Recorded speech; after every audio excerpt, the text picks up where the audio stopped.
make the difference. Our stylist, your style. We guarantee it.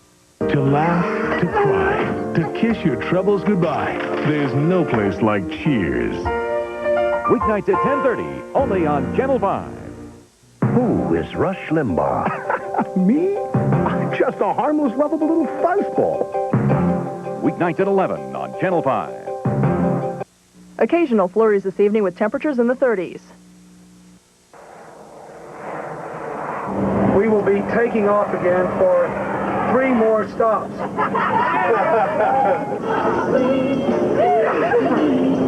Wait, I'm taking pictures.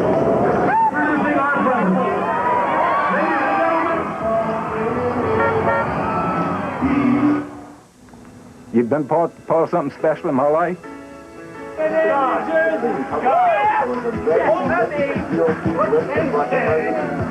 They've suspected it for weeks. They've been counting on it happening for days. But only during the late afternoon hours of Election Day has Bill Clinton's staff allowed itself to believe that the White House is theirs. 72 hours to victory, behind the scenes of the Clinton campaign. This is an ABC News Nightline special edition. Reporting from Little Rock, Arkansas, Ted Koppel.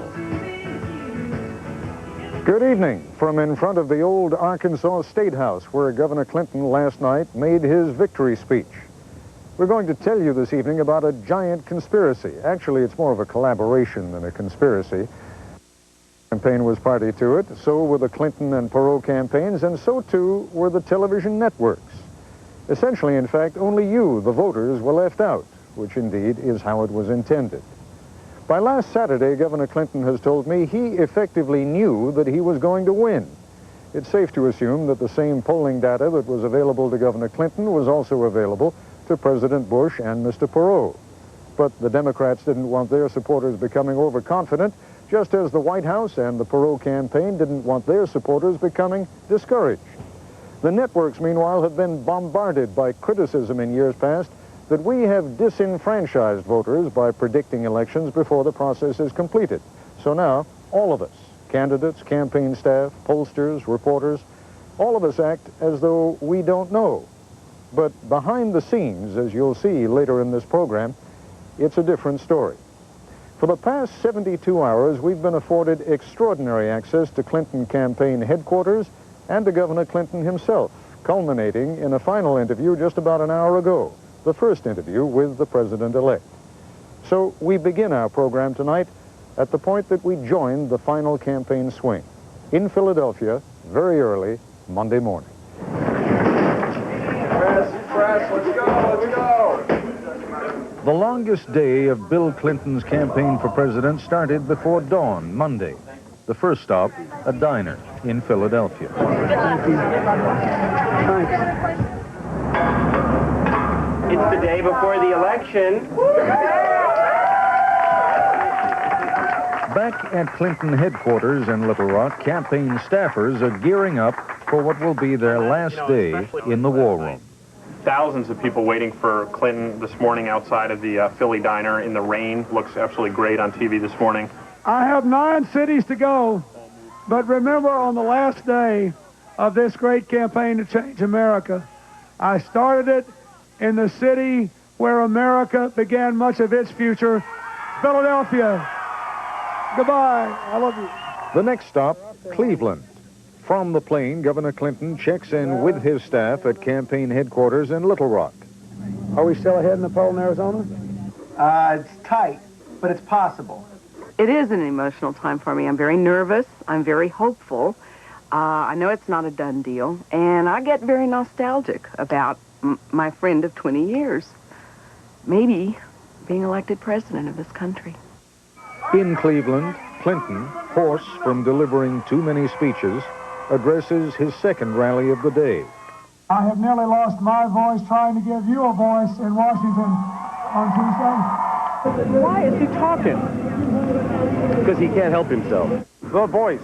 The Voice sounds all right this morning. Well, The Voice is making remarkable comebacks at every landing, you know, because it's very shaky. But it's okay. He's going to be fine. Enthusiastic crowds at a campaign rally are often an illusion. Most of them are generated by the campaigns themselves. Professionals depend on more reliable indicators. These are my lucky charm, these gloves. Got to keep my hands clean and pure so when I touch the victory. We were just talking at the other end of this thing with your partner, and you were kidding with me about it before. He is apparently now going to be wearing black gloves between now... Is that his latest? Yes, that's his latest. So do you want to... better than not changing his underwear. So do you want to show us what you've got here? Here we go. This is your... This is my Deguayo tie, the Mexican death song. The Mexican death sign. Which all is, right. And why are you wearing that tie? No prisoners, no mercy, no quarter. we don't want to coast into this, man. We just want to drive a stake through their heart. All right. Tell me what the point of this thing is. And when I say this thing, I mean 8 stops. Is it 8 stops or 9 stops? 9 stops between now and tomorrow morning at this time. We generally do it because, again, the candidate is too wired to sleep usually. The staff is usually wired, and also you do have the benefit of firing people up. Then it's back on the plane. The subject on everyone's mind, Clinton's lead in the polls. CNN has it at 8.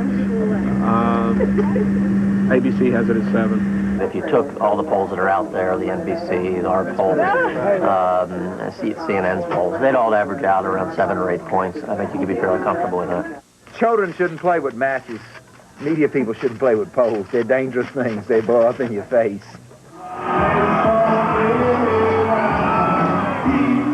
One of the things that has struck all of us in this campaign is the importance of a candidate trip into a state.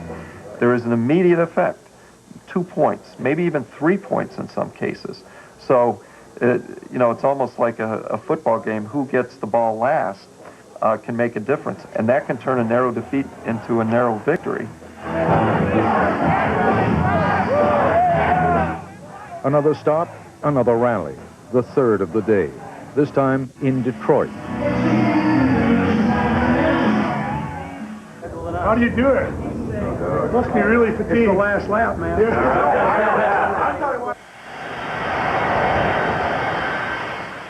It is just after 4:30 in the afternoon. The campaign is already more than 10 hours old, and it is not yet half over. We are in St. Louis. It is cold, it is drizzling, and it is miserable. It is as though Governor Clinton has made a compact with the American public. If they will only vote for him tomorrow, he will subject himself to one more day of as much pain as humanly possible. The speeches and rallies are simply the most visible part of the campaign. As reporters covering Clinton's final effort file their stories, the candidate has not a moment to himself. First, he is interviewed by Tom Brokaw in New York. You've been at this business a long time. What do you think now as you look ahead of the next 24 hours and you look back over the past 13 months? First, I feel enormous gratitude. Gratitude to the American people who believed in me enough to let me keep fighting for the ideas, for the changes that I think America has to embrace. In the time that is left, before departure from St. Louis, another round in the endless cycle of autographs, handshakes, and photographs. And then, out of nowhere, amidst the chaos, a gem-like moment. For the land of the free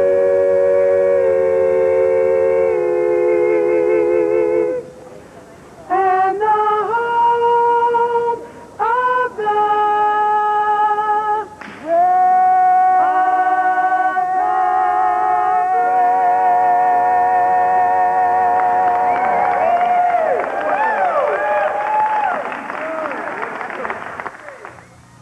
And then it's back to work. The Clinton Marathon touches down in Paducah, Kentucky. This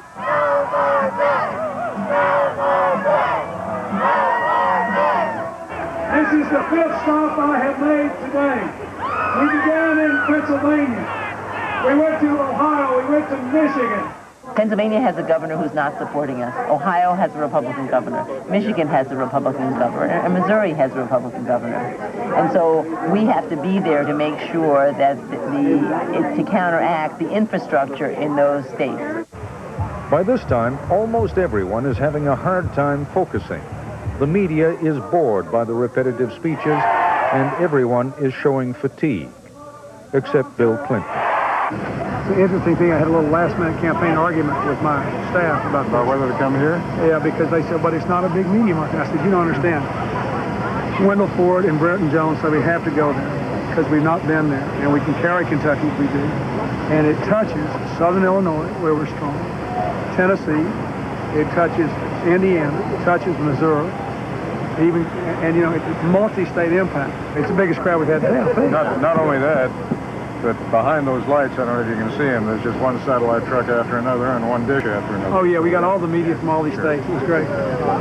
It's great. Back on the plane and energized by his reception, Clinton calls the war room for a little "I told you so" with his advisors, who had urged him to pass over Paducah. They're nervous for that. Hey, Governor!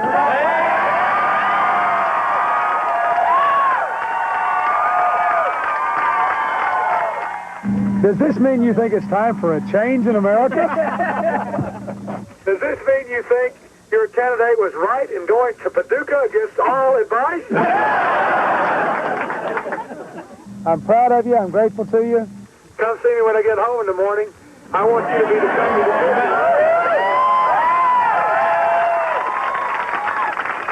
Thank you all. We're going to McAllen. Good night. The call interrupts the last war room meeting of the campaign. You know, I was kidding James yesterday. I said he's about to pass from the role of regular human being into the role of a legend. And I think he really deserves it. Because probably for the first time in a generation tomorrow, we're going to win. And that means that more people are going to have better jobs. People are going to pay a little less for health care, get better care. And more kids are going to go to better schools. So thanks.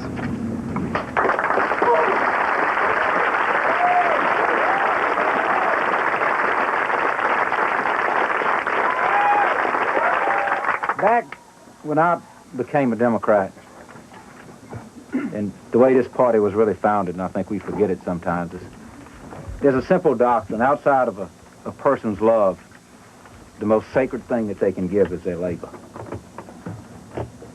And somehow or another along the way, we tend to forget that. And labor is a very precious thing that you have.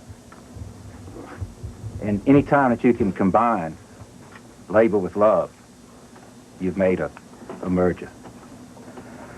And I think we're going to win tomorrow. And I think that the governor is going to fulfill his promise and change America. And I think many of you are going to go on and help him. I'm a political professional. That's what I do for a living. I'm proud of it.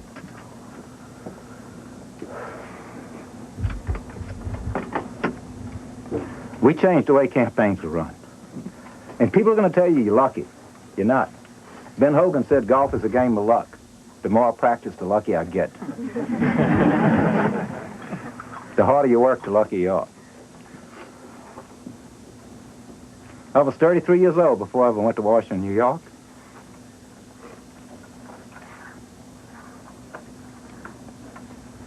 I was 42 before I ever won my first campaign. And I'm happy for all of y'all. You've been part of something special in my life.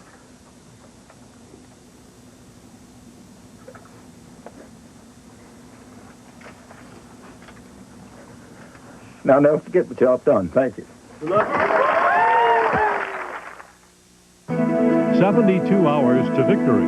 Behind the scenes with Bill Clinton, an ABC News Nightline special edition, is brought to you by the new Dodge, a division of the Chrysler Corporation, and UPS, for reliable on-time delivery around the world. You can trust UPS. We saw that we could move the windshield forward on a sedan and reduce wind noise while increasing visibility. We saw that moving the wheels toward the corners would result in greater stability and more passenger room. We saw that this cab forward design is not only more aerodynamic, it looks like nothing else on the road. And now that we've seen what's possible on a four-door sedan, we can't see building one any other way. Intrepid, this changes everything. Well, be-bop-a-doo-la, It seems Europeans have a passion for certain things American. And one of them happens to be the reliable, efficient delivery of a certain American delivery company, UPS. Fact is, we've built the most comprehensive delivery network in Europe. So next time you need something shipped there, use the outfit Europeans find, well, so fashionable. UPS. We run the tightest ship in Europe.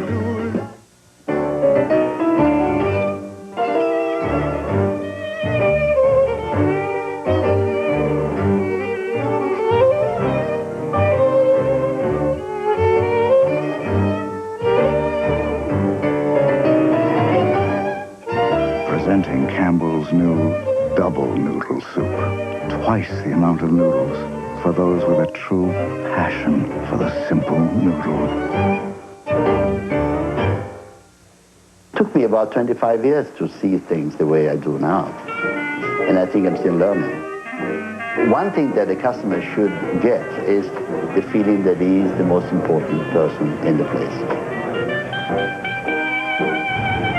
At your service. You open your place to people more with American Express. It's easier. No, I couldn't really put it any other way. American Express is welcomed at Harry's Bar and just about anywhere else Harry's been. Come on, let me show you what it's all about. It's about Oprah coming to prime time with Richard Gere and Jodie Foster, Vanessa Williams, and The Simpsons. Oprah behind the scenes tonight. Thursday on Primetime.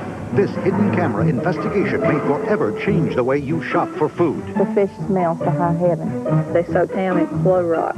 Take the smell out of it. A Primetime investigation, Thursday.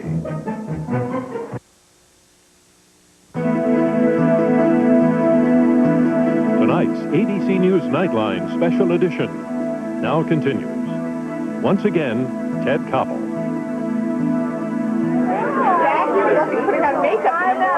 Inside the war room of Clinton-Gore campaign headquarters in Little Rock, staff members are winding the campaign down, preparing to celebrate an anticipated victory. The candidate himself is flying through the night on this leg from Paducah, Kentucky to McAllen, Texas. Governor, when I told you they were cracking out the champagne, you were gonna warn them not to do that, weren't you? Why? Nobody's voted yet except in Texas and Colorado, and where they have absentees. We got 4 more stops to make, and then they all need to be alert tomorrow because we got our get out the vote operation. We've worked very hard to be extremely well organized, especially in the areas that Democrats normally do well, where we've got a lot of Republican and independent support. And, we just, they can celebrate tomorrow night if it works out our way. You're almost afraid to believe it at this point, aren't you? Well, I've been in a battle for over a year for things that I believe in, and it all is building up to tomorrow. Tomorrow hasn't happened yet. So I think we got an excellent chance to win, but I think we've all got a job to do, including me, and then we'll celebrate tomorrow and Wednesday. And mobilize the international coalition to defeat an evil dictator. Even aboard the Clinton plane, though, bubbles of exuberance are difficult to suppress. Someone has popped a Dana Carvey tape into the VCR. Please vote for me. Please vote for me. Please. Don't want to be a one-termer. Please vote for me.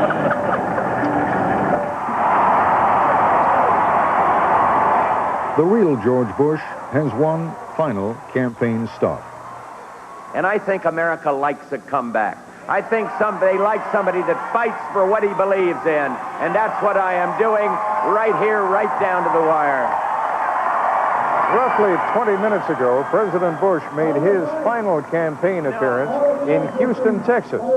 We are 325 miles away in McAllen, Texas.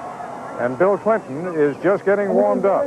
His campaign has another 12 hours to go. South Texas can bring America home to what it ought to be. Be there tomorrow and lift this country. Thank you, and God bless you all.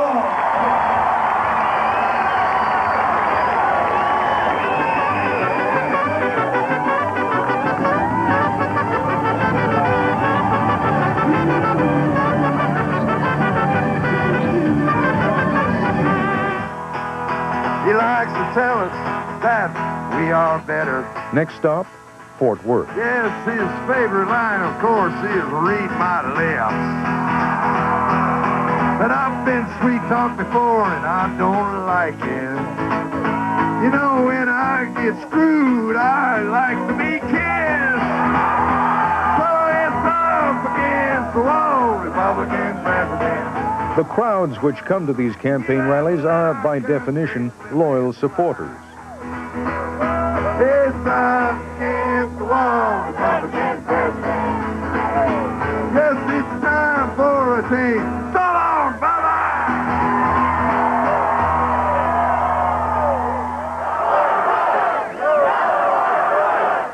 As Clinton arrives in Albuquerque, New Mexico, it is very late at night, and the temperature is below 40. I don't know whether you guys know it, but it's 3:15 in the morning. What are you doing? What are you doing out here? Waiting for you. At 3:15? Dad, we've been here for 3 hours. Now, don't you spend all night here if we have to. Say hello to the President of the United States!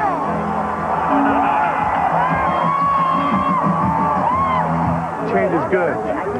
And he hasn't done for me, and I'm a Republican. What the hell am I doing out here with a bunch of Democrats? It's still out of place. But the reason I voted for Clinton is because he has a formulated plan. The president hasn't done nothing. In spite of themselves, despite warnings against overconfidence, staff members have begun talking openly of President Clinton's plans after the election. I think he will try to focus on 1 or 2 or 3 major areas early on.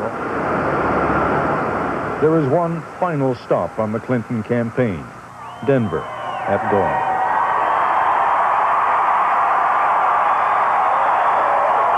I mean, like I said, I thought about it for a moment last night when we were playing cards, and looking at it, thinking, even though we're sitting there, I don't want to be presumptuous, but so does friends and playing cards. This guy's ready to be the leader of the free world. That's an awesome thing. I believe this morning that Coloradans will go to the polls and vote for opportunity, for community, for the hope of a new America, for the belief that we can make things better, for the conviction that it is our responsibility to do it. I think you will. I need you.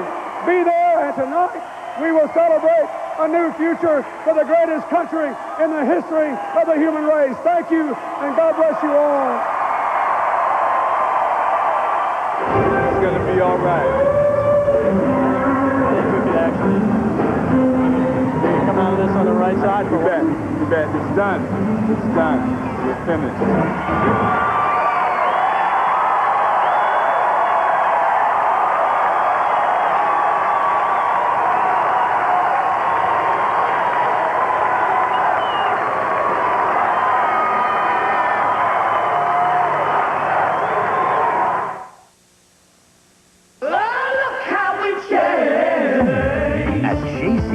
We're really turning things around. We're looking for more quality. Inside and out. Upside and down. We've raised our standards. Behind the scenes. Around the neck. And across the board. And while we're turning more of our attention to quality, one thing remains the same. Our great values. And our great values are everywhere you turn. Having a tough time with pork chops? Shake and Bake makes plump, juicy pork chops your whole family will love. Why fry? Shake and Bake. In Europe, things happen on time, right on schedule. Punctuality is the norm, and that makes Europe the ideal environment for UPS. Fact is, UPS has built the most comprehensive delivery network in Europe. So when you have a shipment going there that has to be on time, use the delivery company whose punctuality is a time-honored tradition. UPS. We run the tightest ship in Europe. The first time I switched pain relievers, it was from aspirin to Tylenol. Then recently, I switched again, from Tylenol acetaminophen to Advil. You see, I got these really pounding headaches, and I found Tylenol didn't always get rid of all the pain. So I tried Advil and found that for my really tough headaches, 2 Advil worked better than 2 extra-strength Tylenol tablets, better than extra-strength Tylenol caplets, better than Tylenol gel caps. For my tough headaches, Advil just works better. Look for a special Advil coupon in Sunday's paper. Here's how the mind reacts to 2 pizzas for $5.99. Shock, disbelief, denial, and finally, acceptance. Now at Little Caesars, 2 pizzas for $5.99. Doozy. You've heard about it. Stuart's gonna be Shanna down there. You've read about it. She's not used to the competing, all that pressure. You won't believe what really happened. Want her gone. Look out, Mama! Willing to Kill, the Texas cheerleader story, Sunday.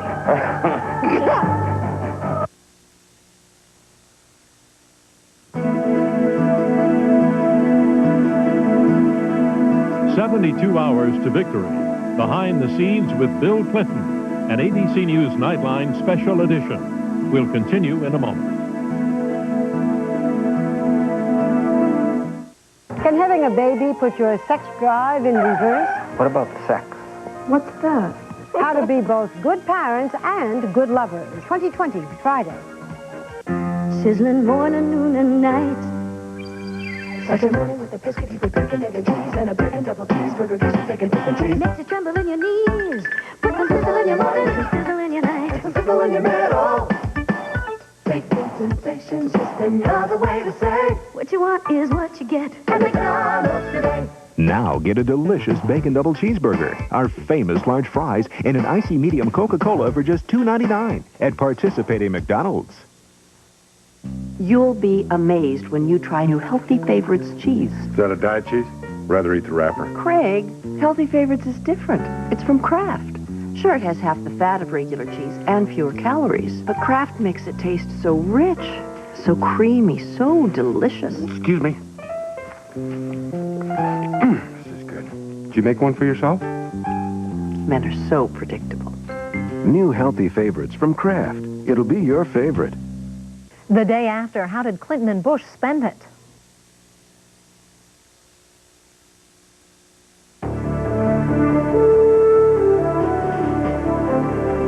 Tonight's ABC News Nightline Special Edition now continues. Once again, Ted Koppel. The final presidential campaign appearance of 1992 is almost over. In the eastern half of the United States, the polls have already opened. It is just after dawn in Denver. And Bill Clinton is lingering for a final moment before re-entering his campaign aircraft for the flight home to Little Rock. I hated to leave. The energy, that's what I was getting out of that crowd, you know. And they believed again. They had all that hope. And I somehow wanted to grasp it and take it home and keep it always. Let me first of all just say something. How do you react to it? It's over. It's hard to believe. You know, a year and a month ago to the day, I'm sorry? we began. With all the ups and downs, it's been an incredible experience for us. And I think that going back to the people, spending all the time talking to people and touching at these rallies, getting on the bus trips, doing the town meetings, trying to be accessible, giving the people their government back is a way of giving them their country back. And I think that will be the enduring legacy of this campaign. There have been bad moments in this campaign. And moments when both of you must have felt it's not worth it. We never felt that way. Really? Never. Even at the darkest moment? Never. And partly because we both knew each other very well, and we both knew that the only thing that could possibly derail us or this campaign was giving in to things that weren't true. And so part of what motivated us day in and day out was the conviction that Bill started this campaign with, which was that it was really worth fighting to try to accomplish what he has laid out. Whatever little fragment of privacy you've still had over this past year, if this is a successful day for you, it's gone. Well, you know, I just don't buy that. I guess I have to say, I think that part of the challenge is to make politics attractive to all kinds of people again, and part of that is, for me, making it possible for people to feel like they can be real people with real lives and raise their children in appropriate manners and relate to people in a personal way and not give that up because they want to serve this country, whether it's president or anything else. I don't know of any president or first lady over the last 20, 30 years who's been able to live that kind of life. There is this sense that we've gotten out of all these town meetings and all these bus trips. People keep calling us and say, please keep doing this, please keep coming out, please keep finding ways to relate to people. I mean, I think they have a lot of sympathy with any president about how easy it is to get isolated behind the walls of the White House, which are more walled than they were 10 years ago. The walls of Camp David, the walls of Air Force One, you know, the walls of all the security that surround you, and they do a wonderful job. And, you know, it's a crazy world out there. We need them, but we've got to find a way to cut through that isolation that I think undermines the ability of a leader to connect to the people. I mean, the American people know instinctively we did not develop these problems we now have overnight. Therefore, they know if I win, I will not solve them overnight. What they want to know is that we're going in the right direction, we're listening to them, and they're involved in the process. And to do that, you've really got to try to slice through this alienation and isolation so many of them feel from the president. Just one more question to you both, if I may. There will come a moment in the next few hours, and I remind you, this program doesn't go on until tomorrow night, but there will come a moment in the next few hours when you stop being Governor Clinton and either become another one on the long list of Democratic has-beens from George McGovern to Mike Dukakis, or you become President-elect of the United States. Has that moment hit you yet? No. But whatever happens, I will thank God for the chance to have done this, to fight for what I believe in, and I will be thankful to the American people for giving me more than a fair hearing. I will be thankful to the legions of my old friends and new friends who stood up for us all along the way. And whatever happens, I feel very much at peace. I bet you wondered how I do. I'll show you hands that make it with some other time. The candidate, his staff, security, and the press have been going for almost 30 straight hours. There's more to be done following the landing in Little Rock, but as far as the campaign is concerned, this is truly the last leg. Many of these people have been traveling together for more than a year. Landing, cross-jack. Even Governor Clinton, not renowned for his humor, gets a little giddy. By a nearly unanimous vote of those of us in the front, we will be taking off again for 3 more stops. We have not yet been to, it will be a little awkward. We're going to the A's that we missed. We're going to Alabama, then we're going to go to Arizona, and we're going to make one quick stop in Nome before coming home, finally to give you a rest. Thank you, and take a quick nap. You'll need it before the day's over. Thank you very much. Elvis lives.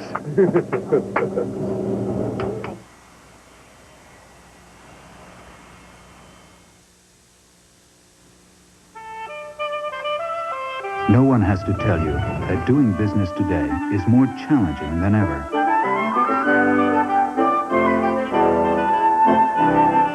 But all over the world, one company is helping you meet those challenges head on. No matter what it takes.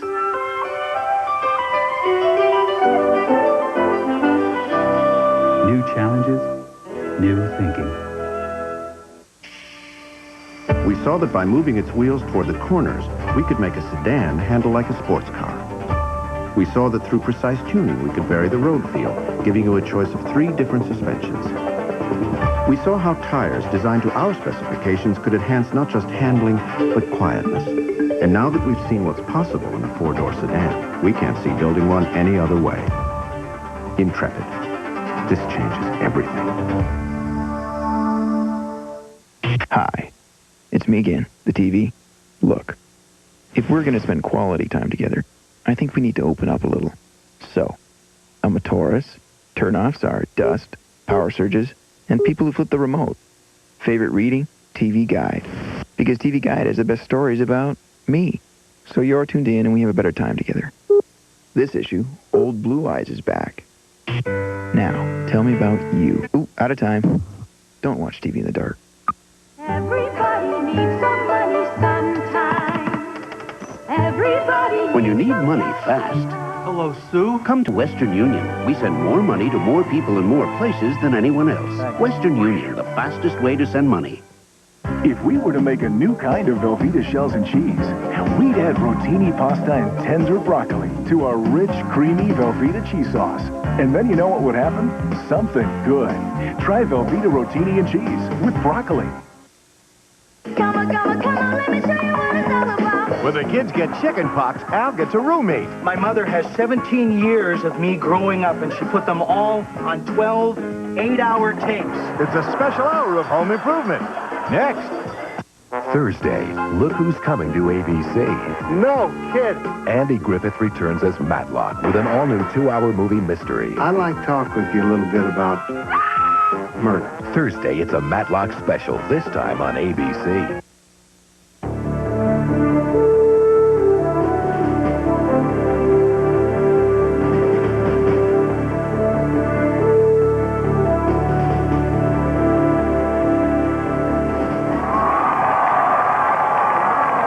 The 30-hour campaign marathon ends in Little Rock shortly before noon of Election Day. It is just about the time that the Clinton staff, back at campaign headquarters, is getting its first results from the exit polls. About one in Florida. The numbers confirm everyone's political instincts. Yeah, I think we've done a little better than I thought. The buzz is like a current racing through the building. We're showing 49 Clinton, 38 Bush, 14 Perot, 11 points. State like New Jersey, that's a nail in George Bush's box. Out at the airport, Paul Begala is a little shy about admitting his next assignment. I remind him that this program won't be on until after the election. At some point today, but flying back here, the governor had a lot of pretty interesting thoughts about what he wants to do with the speech tonight. I'm going to get with our speechwriters and policy people, political people. By the time Governor Clinton takes his daughter Chelsea into the voting booth, he and his staff already know that they have won. Is it over? Okay. The economy.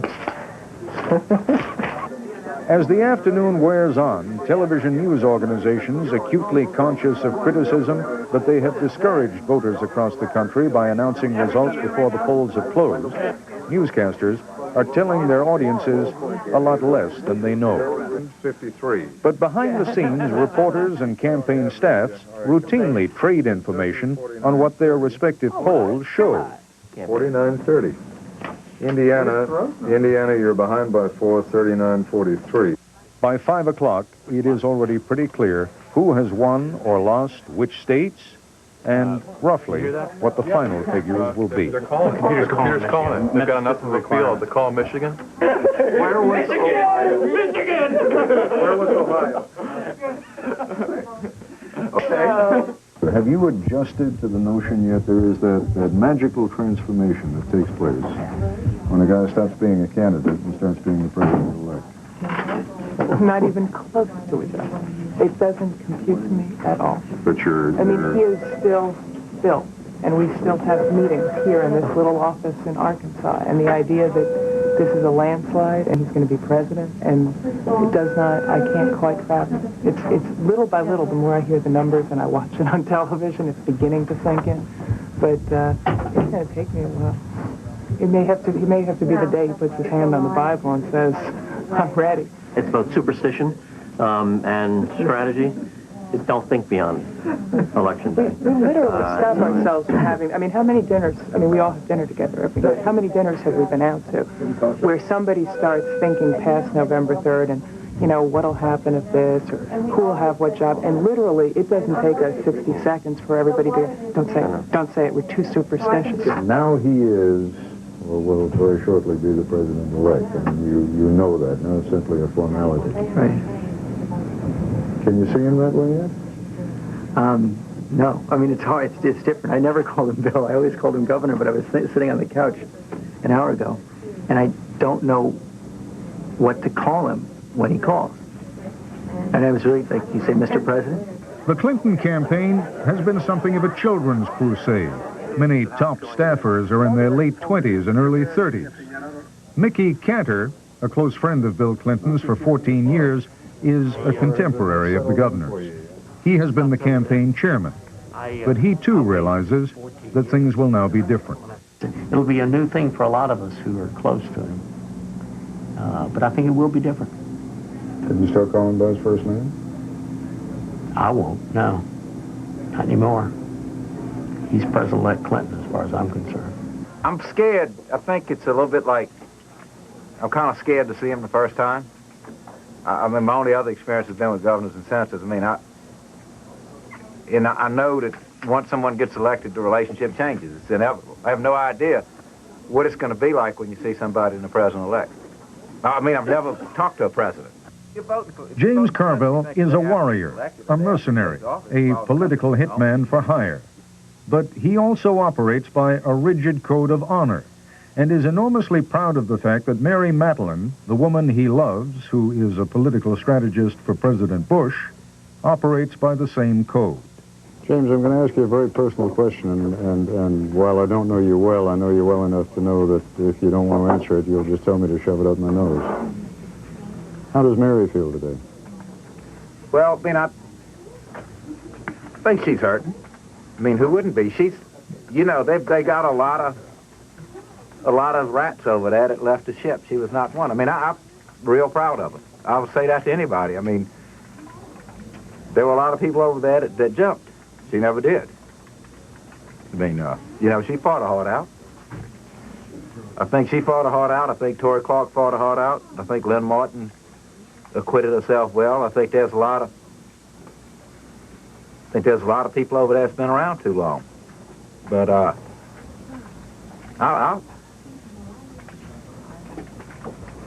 mean, I think she probably fought. You know, I mean, she fought hard. I'd have enormous. I mean, I would say it to anybody. I mean, and I think that I don't think people tell me this on the campaign because of my relationship with her, but I think people respect the fact that she stood up and fought for her guy. I mean, I think that they obviously, I mean, we hit back hard, and I think she probably said some things that, but she was in there plugging away, and you see these. Look, if Bill Clinton ever gets into political trouble, and I was as loyal to Bill Clinton as Mary Matalin was to George Bush, I would have served Bill Clinton well. I'd say that to anybody. What's your dominant emotion today? Pride, happiness, nostalgia, sadness, combination? I can't sort it out. I really can't sort it out. I've always my life I've thought of the way I would feel on a day like today. I mean, I've dreamed about it. When I jog, I think about it. I drive in cars, I ride in airplanes, I think about it.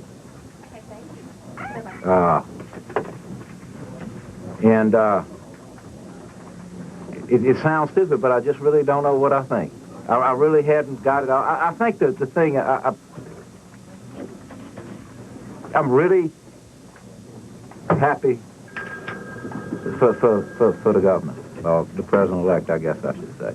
It's kind of sad when something like this is over, isn't it? It worked out better than you could possibly have dreamed. I have never been in a campaign that at some point, maybe, 24 to 48 hours of the campaign, I didn't break down to the thought of it being over. I mean, the emotional ties are too great. And it's severed. I mean, it's gone. It's all different right now. It's just, it's so immediate. When it's over, it is like over. Boom. I mean, you go and you have a couple drinks, you tell some stories, and that kind of stuff, and remember what happened in New Hampshire, and we're here, and this happened there. But it's like, boom, it's gone, done, behind. This will be, I'll get to go pontificate and go to seminars, and, big schools and stuff like that, and be a great citizen, and, and that'll be fun. I mean, I look forward to it, but you're never going to come back. There's never going to be another war up. there's never going to be the sort of electricity. I'm never going to walk in a place like this again.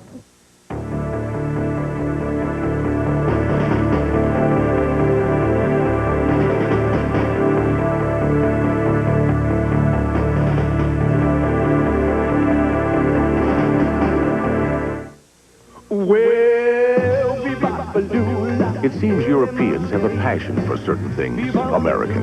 And one of them happens to be the reliable, efficient delivery of a certain American delivery company, UPS. Fact is, we've built the most comprehensive delivery network in Europe.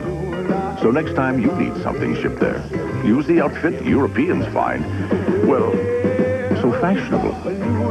UPS. We run the tightest ship in Europe. Now, for sinus sufferers, the makers of full prescription strength Actifed introduce new Actifed Sinus, daytime, nighttime. The only sinus relief system that makes it simple to treat sinus pain right, day and night. The daytime formula breaks up sinus congestion so you can breathe, without making you drowsy. The nighttime formula is maximum strength, so you can rest.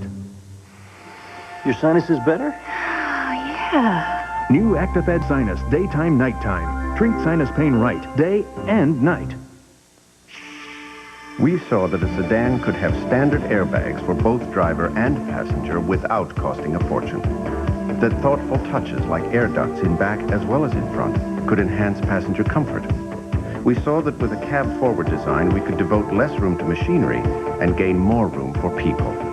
And now that we've seen what's possible in a four-door sedan, we can't see building one any other way.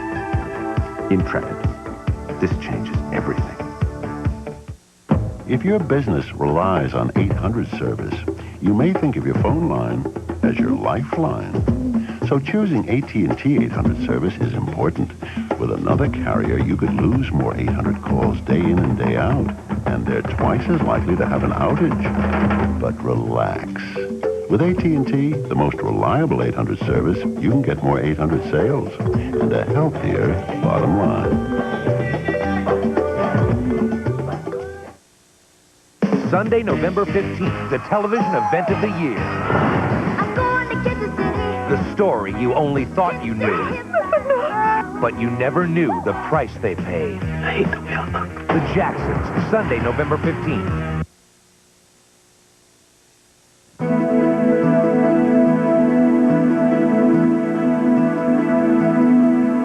Tonight's ABC News Nightline Special Edition now continues. Once again, Ted Koppel.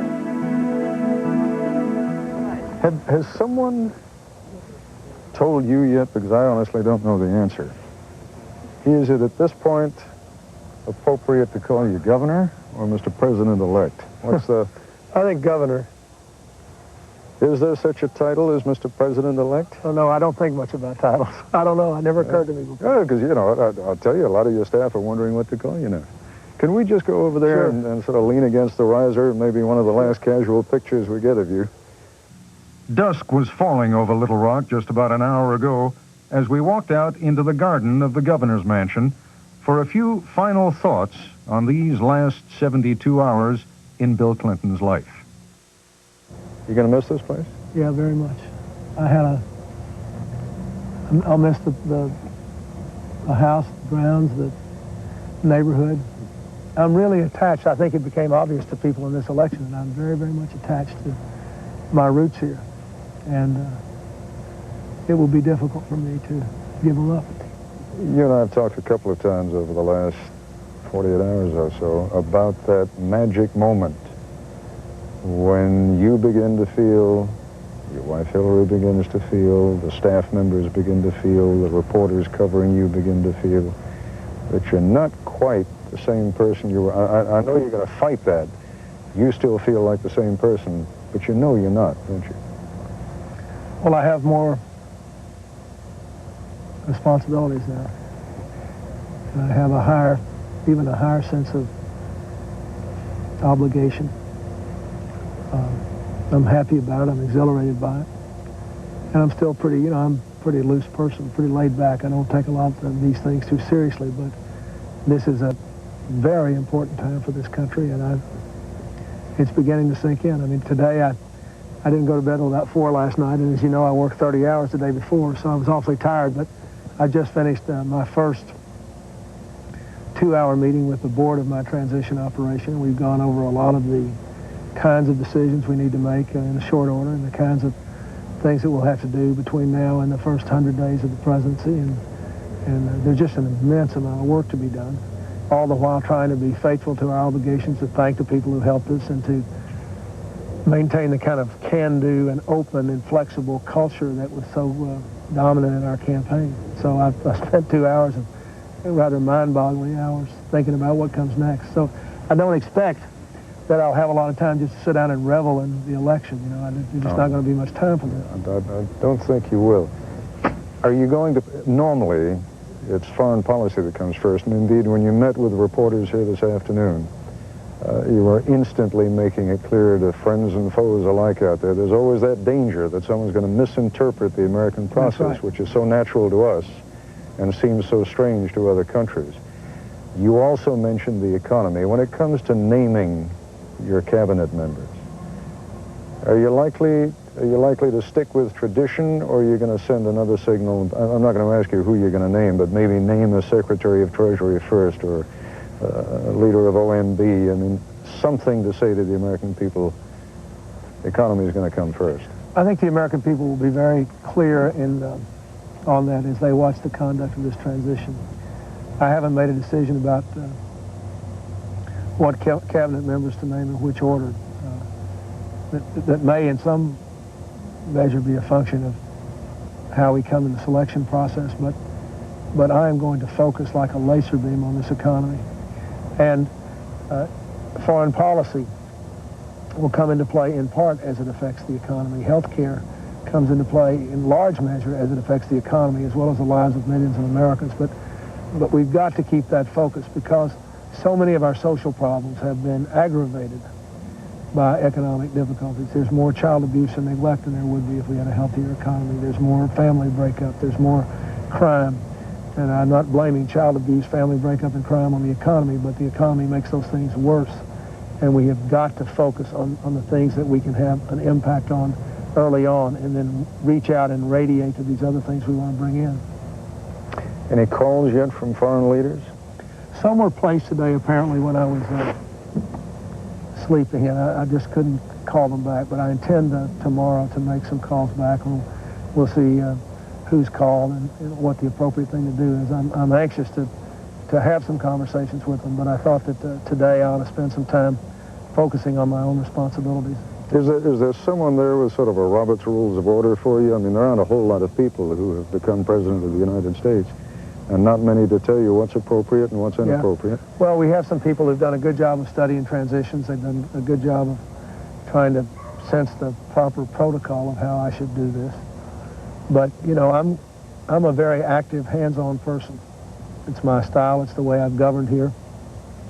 It's the kind of president I expect to be. I want to be involved with people, and I want to be involved with them not just in having nice personal relationships, but in working relationships and getting things done. That's what I keep score by whether we do things. And so I hope that other leaders in the world will find that refreshing, and I think they will. One last question, Governor.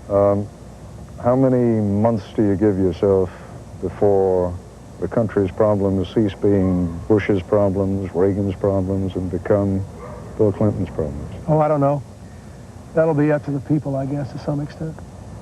But keep in mind, there are, as I've said till I'm blue in the face for over a year now, there are two big economic problems in this country. One is the short-term problem of this lingering recession, which keeps driving incomes down and unemployment up.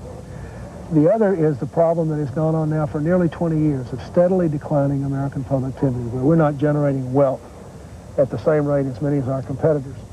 So that over a decade now, based on the census figures, 2/3 of the American people are working harder for lower wages than they were making 10 years ago, which means when we're adding jobs or shrinking, when the economy is growing or shrinking, there is a trend that is not healthy. And in order for us to really recover the American dream for all these millions of young people who voted for me and for others out there, but whose whole life is before them, we have got to turn around a trend that is of more than a decade of duration that was very, very pronounced in the last 10 years. So my immediate job, yes, is to get us out of this recession, but to do it with a long-term strategy that will lead to real income growth so that you won't have people 10 years from now working longer work weeks for lower wages than they were making 10 years ago, which is precisely what has happened in the last 10 years. Through administration after administration after administration, we have ignored those things which we have to do to get growth rates up. Governor, thank you very much. Incidentally, has anyone told you in the last couple of days, you look different than you did 2 days ago? You think so? I've aged 10 years. I've aged 10 years. Thank you. I wish you good luck. Thank you very much, Ted. Thank you, sir. Thank you. We close where we began, outside the old Arkansas State House, where Governor Clinton gave his victory speech last night. There is something stunningly and uniquely American about the way that political power transfers under our system. Not quite painless, but bloodless, without violence, and with a completeness that is not present even in countries very similar to our own, like Great Britain. There, a former prime minister usually remains in Parliament and frequently continues to lead his or her party. When our presidents are out, they're out. And the new president begins the transition process that will put all the powerful instruments and levers of that office into his hands. Roughly 60% of the public would have preferred it otherwise, but those are the rules, and everybody abides by them. Thank you for watching. I'll be back later this evening on Nightline. I'm Ted Koppel in Little Rock. Good evening.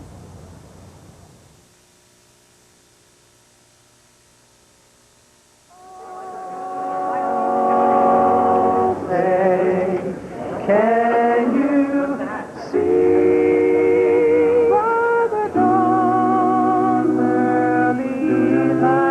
early light what so proudly we hailed at the twilight's last gleaming, whose cross moon and bright stars to the perilous fight. Stay tuned for Home Improvement next.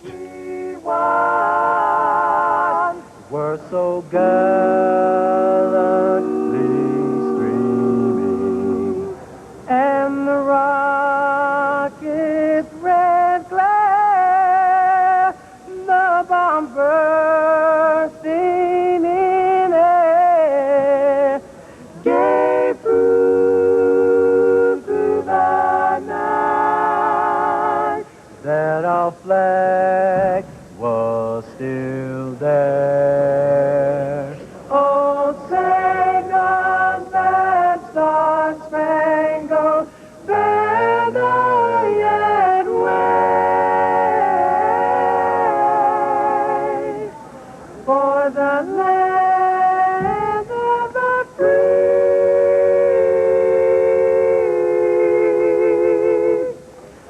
and the home of the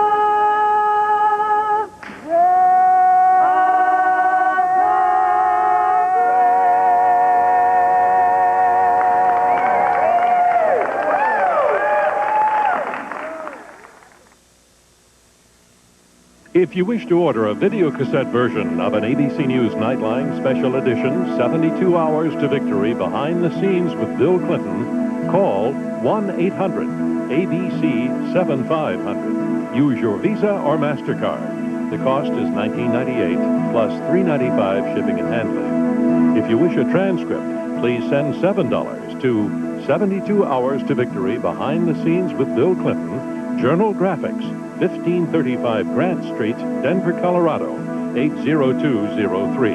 Or call area code 303-831-9000. This has been a special presentation of ABC News.